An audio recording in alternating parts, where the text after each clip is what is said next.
এই জায়গাটা চেনা চেনা লাগছে, কোথায় যেন দেখেছি তাই না? এই জায়গাটা আমরা দেখেছি 3 ইডিয়টস মুভিতে। হ্যাঁ, এইটাই হচ্ছে সিমলার সেই বিখ্যাত মল রোড, যেখানে আমি গিয়েছিলাম বেড়াতে। সিমলা আমার বাকেট লিস্টে অনেক দিন ধরেই ছিল। আমার যখন থেকে আমি 3 ইডিয়টস মুভি দেখেছি, এর আগে জাব উই মিট মুভি দেখেছি, এই মুভিগুলোতে আসলে এই লোকেশনগুলো অনেকবার অনেক বেশি ব্যবহৃত হয়েছে। তো ওই মুভিগুলো দেখার পরেই আমার বেসিক্যালি সিমলা যাওয়ার খুব ইচ্ছা হয়েছিল, এবং সিমলার নাম এত বেশি শুনেছি যে আসলে সিমলা আমার যেতেই হবে এরকম একটা ব্যাপার ছিল। তো আমি ঘুরেও ফেলেছি সিমলা। বেসিক্যালি এটা হচ্ছে সিমলার মল রোড, বিখ্যাত মল রোড, যে মল রোডে আমরা হেঁটেছি, ঘুরেছি। আমরা সিমলা গিয়েছিলাম মূলত দিল্লি থেকে আমরা একেবারে গাড়ি নিয়েই সিমলা গিয়েছিলাম। সো দিল্লি থেকে সিমলার দূরত্ব প্রায় 250 কিলোমিটারের মতো, কিন্তু যেহেতু চণ্ডীগড়ের পর থেকেই পাহাড়ি রাস্তা, তাই যেতে অনেকটাই সময় লাগে। লাইক দিল্লি থেকে সিমলা যেতে আমাদের সময় লেগেছিল প্রায় 8 ঘন্টার মতো। আমরা খুব সকালে রওনা দিয়েছিলাম, সকাল 7টার দিকে আমরা রওনা দিয়েছিলাম। আমরা পৌঁছেছি সিমলাতে দুপুর 3টা, 3:30 এই সময়ের দিকে।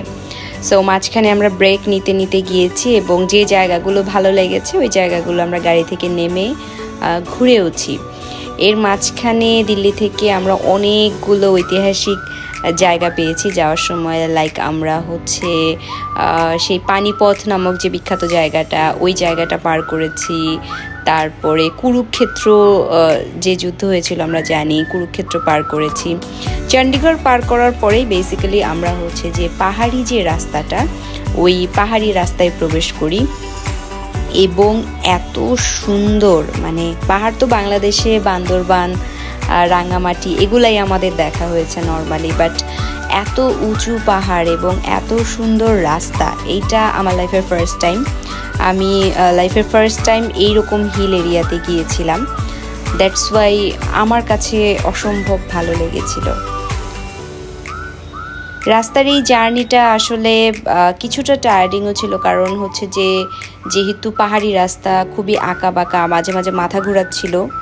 বাট ভিউ দেখার পরে আমি আসলে এই মাথা ঘোরানোর জন্য সব চলে গিয়েছে। এই জায়গাটা বেসিক্যালি সিমলা যাওয়ার আগে একটা জায়গায় আমরা দাঁড়িয়ে ভিডিও করেছিলাম একটা শহরের, এবং এত সুন্দর দূরে দূরে যে শহরটা দেখা যাচ্ছে ওইটাই কিন্তু আসলে সিমলা শহর।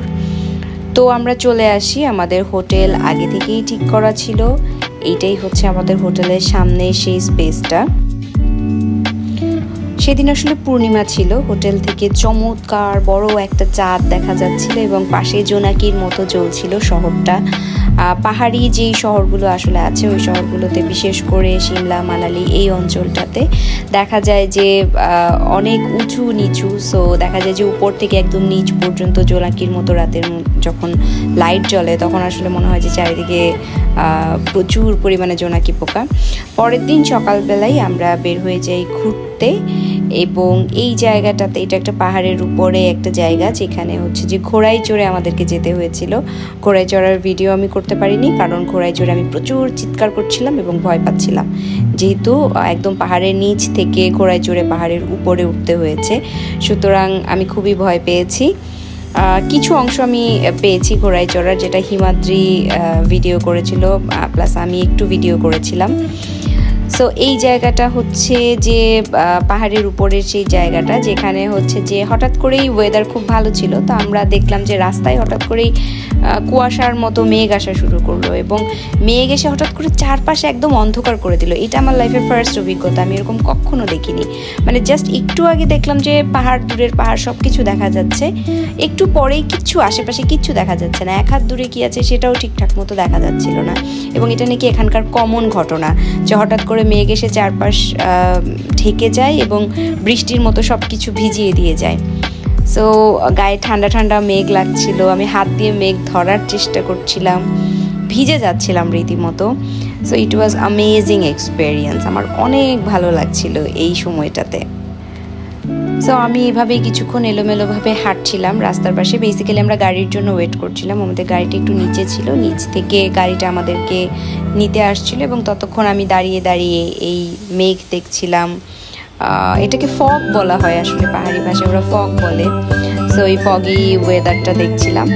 একটু পরে দেখলাম বৃষ্টি নামলো, বৃষ্টি শেষে আবার পরিষ্কার, আবার দূরে সেই পাহাড় দেখা যাচ্ছে। এবং এই জায়গাটাতে আমার এত যেতে ইচ্ছা করছিল, পুরো সবুজ পাইন বন। এই জায়গাটার নাম আমি ভুলে গেছি, খুব বিখ্যাত একটা জায়গা। এরপরে আমরা যেটা করি সেটা হচ্ছে সিমলার সেই বিখ্যাত থিয়েটার, যেটা হচ্ছে প্রায় 200 বছরের পুরনো।